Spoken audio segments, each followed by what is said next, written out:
తిన్నారా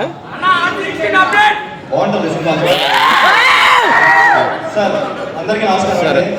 ఫోన్ చేస్తాను గారు, నేను మిమ్మల్ని చూడడానికి వచ్చాను, పరిగెట్టుకోవచ్చు. ఎందుకంటే నేను బిగ్ ఫ్యాన్ సార్ మీకు. మీ సినిమాలు ఏ కానీ, ఉపేంద్ర కానీ, ఓం కానీ, ఇవన్నీ అంటే మా క్లాస్మేట్స్ అమ్మాయిలకి చెప్తున్నప్పుడు అమ్మాయి మీ పేరు చెప్తే భయపడేవారు. ఇది మీ టాలెంట్ అక్కడ నేను చదువుకునేటప్పుడు. అంటే ఏ సినిమా చూస్తుంటే సినిమా స్టార్ట్ 15 minutesకే ఎంతకోటి పడుతుంది, అలా రాయాలని ఎవరికి సినిమా అయిపోయింది అప్పుడు అన్న ఫీలింగ్ వచ్చింది సార్. ఉపేంద్ర 2 చూస్తున్నప్పుడు కూడా 1 minute స్క్రీన్ డ్రాప్ అవుతుంది. అయిపోతుంది ఏంటి ఎంత ప్రొజెక్ట్ సినిమా ఆఫీసర్ అని చూస్తే లేదు, మళ్ళీ అక్కడ స్టాప్ చేసి చూసారా 1 minute మీరు ఎలా డిస్టర్బ్ అవుతారు, మళ్ళీ కష్టపడం మొదలు పెట్టారు మీరు.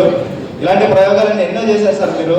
ఈ సినిమాలో కూడా అలాంటిది ఏదో ఉంటుంది మ్యాజిక్ అని నేను మనస్ఫూర్తిగా కోరుకుంటున్నానండి. టీం అందరికి, హీరోయిన్ కూడా చాలా బాగున్నారు మీరు. కూడా ఈ సినిమా పెద్ద హిట్ అవ్వాలని మనస్ఫూర్తిగా కోరుకుంటున్నానండి. All the best.